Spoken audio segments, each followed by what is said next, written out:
Hare Krishna, Namaste, welcome to the question and answer session on chapter 6 of the Bhagavad Gita. So let us start right away. The first question by Anuradha Valluri ji. Namaste Madhav ji, I have a query. Why did Lord Krishna suggest Dhyana Yoga when there was Bhakti Yoga? And if Arjuna was the chosen one, why he being the greatest could not do it? And would we be learning more on Bhakti Yoga in the coming chapters? So actually there are many questions in these statements. So why did Lord Krishna suggest Dhyana Yoga when there was Bhakti Yoga? And if Arjuna was the chosen one, this is confirmed in chapter 4, text number 3, that Arjuna was the special chosen one to be the first recipient of the knowledge of the Bhagavad Gita after the previous chain of disciplic succession was lost. And that Arjuna could never go into delusion or illusion is also stated in chapter 1, text number 24, wherein Arjuna is addressed as Gudakesha. Being an eternal associate of the Lord, he has already surpassed all illusion and ignorance. Actually, the conversation between Arjuna and the Supreme Lord Krishna, between the Supreme Lord and his greatest devotee. So this conversation of the Bhagavad Gita can be comparable to the discussion what the best professor in a college can have with the best student on stage. So although the best professor and the best student very well know all the subject matters that they are going to discuss, yet they engage in an enlivening discussion for the sake of the audience, for the enlightenment of the audience. So actually the knowledge of the Bhagavad Gita is not directly required by Arjuna. So there are many basic topics and advanced topics discussed in the Bhagavad Gita. Actually, Arjuna has surpassed both basic and advanced level, and he is on the stage of perfection, being the Nitya Parshada or the eternal associate of the Lord. But yet the Supreme Lord and his dear friend and disciple devotee Arjuna, they are discussing it for the enlightenment of the audience, and the audience is the entire humanity for all time to come. So why did Arjuna, being the greatest, could not do Dhyana Yoga? Actually, Arjuna could have easily done Dhyana Yoga as well, but being an ideal student, he rejected the path of Dhyana Yoga in the 6th chapter, text number 33 and 34, citing the reason that the mind is very difficult to control, and also because it is highly an ineffective process. The investment is very high, the returns are very low. It is just like investing 100 rupees and at least you should get something more than that. But if you get just 1 rupee in return, it is not really a practical investment. So likewise, Dhyana Yoga, the trouble and the effort involved and the returns that are gained are not really so, it's not a good return on investment. And regarding the third part of the question, would we be learning more on Bhakti Yoga in the coming chapters? Definitely yes. In fact, the core subject matter of Bhakti Yoga would be discussed later in chapter 12, which is exclusively dedicated to Bhakti Yoga, and the subject matter of Bhakti Yoga is very elaborately described from chapter 7 up to 12 and later further on in all the chapters of the Bhagavad Gita. This is the most important subject matter of Bhagavad Gita is Bhakti. The next question by Major Ravindranji. Pranam Prabhuji, getting enlightened after every chapter. Today's doubt: while interacting with others, one faces respect and ridicule, praise and blame, and such other pairs of opposites. How will self-realization integrate all these opposites together, thus making the devotee float in his spiritual wisdom? So yes, the nature of the material world, the characteristic of the material world is that it contains all varieties of dvandva or dualities. And as we make advancement on the path of spiritual life, we become immune to these dvandvas, to these dualities of happiness and distress, honor and insult, and all kinds of dualities. It is just like, to give you a simple example, suppose if you have to travel on the road, you may have many obstacles. There'll be a road hump, there'll be a left turn, right turn, there'll be a roundabout, there'll be so many of such obstacles if you have to travel on the surface. But if you get wings and raise yourself above the surface, then you can just fly without any obstacles in between.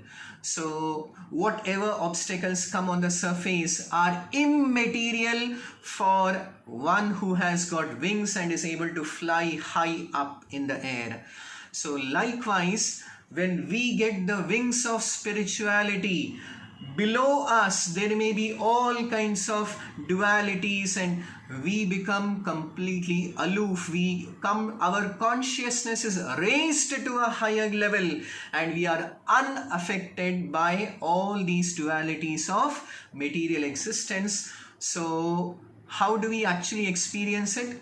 When you fly high in the air, you automatically know, no one else has to say that you now are free from the dualities. You yourself become completely aloof and unaffected by material dualities.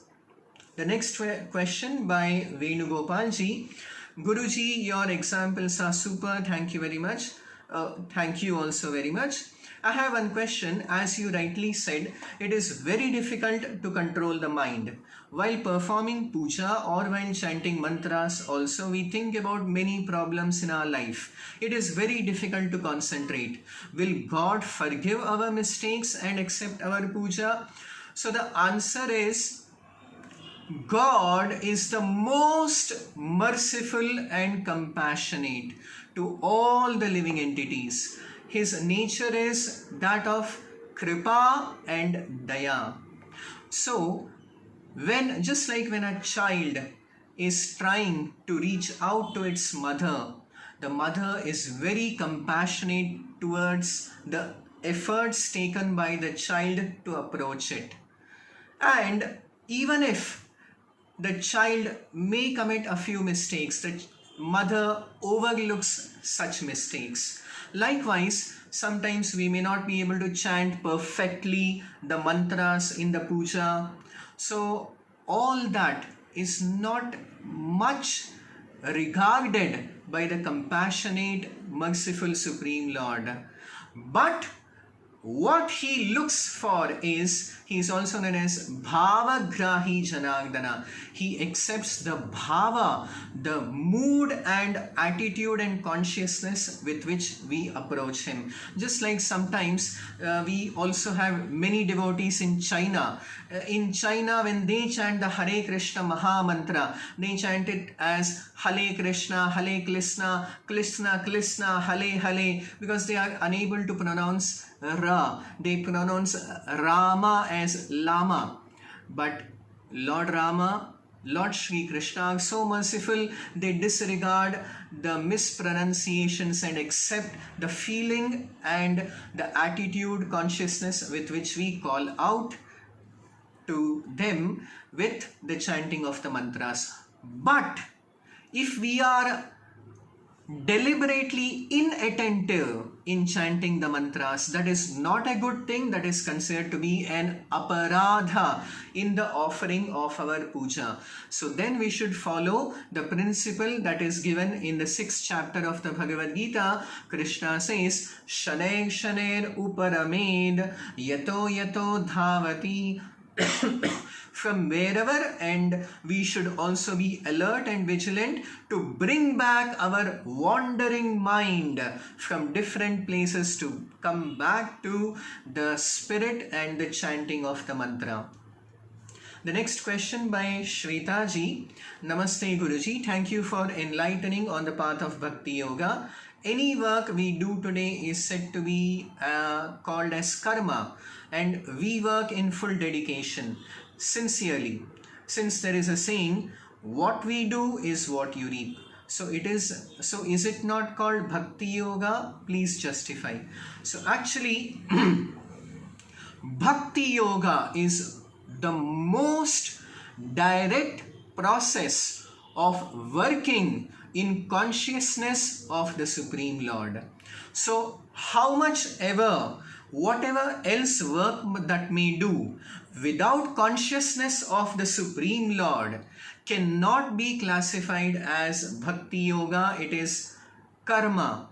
And when we start to connect our actions to the Supreme Lord, it is called as Karma Yoga. And when we are completely pure in our consciousness, that of dovetailing all our actions and thoughts with the Supreme Lord, that is the level of Bhakti Yoga. So when we are still on the stage of reaping what we do, we are on the stage of karma. But when we do out of pure love and devotion, that is the stage of Bhakti Yoga, where there is no reaction to the work that we engage in. The next question by Pradeep Doshi ji. Namaste Guruji. I have a question on Dhyana Yoga. Why was Arjuna not so much inclined towards Dhyana Yoga? Last 11 shlokas are only on the doubts on the consequences of failure of Dhyana Yoga. I thought he had the best concentration of mind. Yet 4 shlokas are on control of mind. So actually, as I explained earlier, for Arjuna, Dhyana Yoga is like child's play, because he has already surpassed the stage of the highest level of Dhyana Yoga, which is Samadhi. He is even beyond Samadhi, because he is a Nitya Parshada. He is an eternal associate of the Supreme Lord, coming directly from the eternal spiritual world of God. So, yet the questions asked by Arjuna are for the sake of our enlightenment, is to help us understand the impracticality of Dhyana Yoga, the difficulty in practicing Dhyana Yoga, when there is a much easier, a much more effective path for advancement in spirituality. And therefore, the last 11 shlokas are about because there is a very high chance of failure in Dhyana Yoga. Therefore, the question has been raised about the consequences of failure in Dhyana Yoga. We have the example of even great sages like Vishwamitra, who performed tapasya in Dhyana Yoga for a very, very long time. And yet, as soon as Menaka came, he was disturbed. So Dhyana Yoga has got high chances of failure, and therefore the discussion in the final section of the 6th chapter is about failure in Dhyana Yoga. Yet Krishna encourages one that one need not worry about failures, because whatever progress we do is our eternal asset, and not to worry. In the final verse of the 6th chapter, Krishna says that among all the systems of yoga, yoginam api sarvesham madghatena antaratmana shraddhavan bhajate yomam sameyuktatamo mataha. The path of rendering bhakti to the Supreme Lord Shri Krishna is yuktatama, the highest. So one can straight away take up the highest path of yoga and advance in the most easy path of Bhakti Yoga. The next question, in today's discussion, you have introduced about meditation. Vedic literature says God is universal, formless. So first of all, I would like to clarify that please listen to the discussion on the real nature of God and the Supreme Absolute Truth, especially in today's session on chapter 7 of the Bhagavad Gita, where the very clear conclusion about the nature of God, whether He is formless or with divine eternal form, will be very clearly explained. So should we begin meditating on specific subjects? I had already explained yesterday that very clearly the Bhagavad Gita says that manaha samyamya matchittaha, the object of meditation is one, which is the Supreme Absolute Truth, the Supreme Lord, Shri Krishna. In the Patanjali Yoga Sutra, the entire Dhyana Yoga aims at meditation on the Super Soul or Paramatma, which is the Paramatma is only the reflection, the Pratibimba of Bhagavan, of Lord Vishnu. So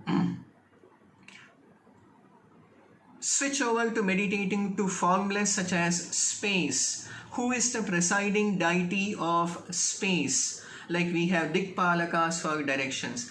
The presiding deity of space, of earth, of water, of fire, of the entire universe, and of everything is mentioned in the 7th chapter of the Bhagavad Gita. In chapter 7, text number 4, Krishna says, Bhumirapo nalo vayuhu khammano buddhirevacha.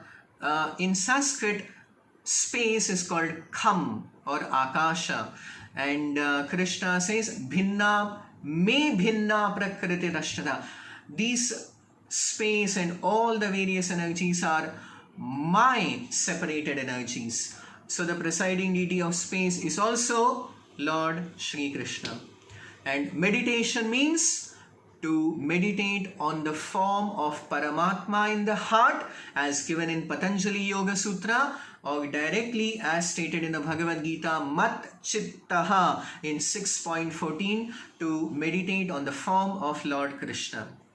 The next question, chapter 6, is very enlightening. Human being is trapped with so many issues in everyday life. How is it possible to rise to the level of Dhyana Yoga? So the practice of Dhyana Yoga, as I have explained, is most difficult and also most impractical and also the most ineffective path among all the systems of yoga. So when it was so difficult even in the previous Dwapara Yuga, in present day Kali Yuga, it is not just impractical, it is impossible. So therefore, the real path given for the present age of Kali Yuga is Kalau nastyeva nastyeva nastyeva gatiranyatha. There is only one way which is given, Hare Nama Hare Nama Hare Namaiva Kevalam. In Kali Yuga, the only path is to chant the holy name of the Supreme Lord and practice the path of Bhakti Yoga, which is the only practical way, especially in this age of Kali Yuga. The great devotee and Acharya Purandaradasa has sung that Kali Yugadalli Harinamava Nenedare. Kulakotigalu uddharisudu. Not only we, but all our ancestors, everyone gets delivered. Such is the most effective and potent path of Bhakti Yoga. The final question by Radha Jivi. Hare Krishna Prabhu, today's discourse was very easy to understand, but does Bhakti Yoga suit all people, or the path of yoga can be adapted by the individual's attitude and personality to achieve the ultimate goal? Actually, the ultimate goal of all the systems of yoga is to come to the stage of Bhakti Yoga, because Bhakti Yoga is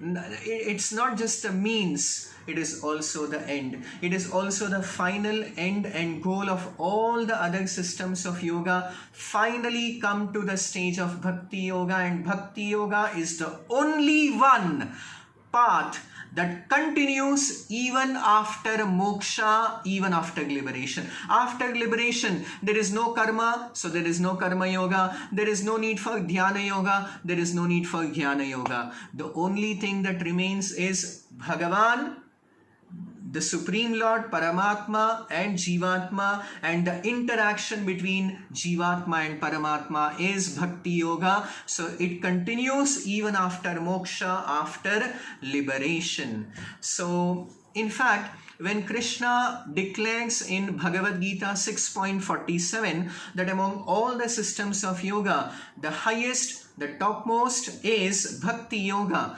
From now onwards, whenever he refers to yoga, it refers to Bhakti Yoga. Just like when I speak of a product like ghee, I will refer to pure ghee. Why will I speak of adulterated ghee or third class ghee or 10th class ghee?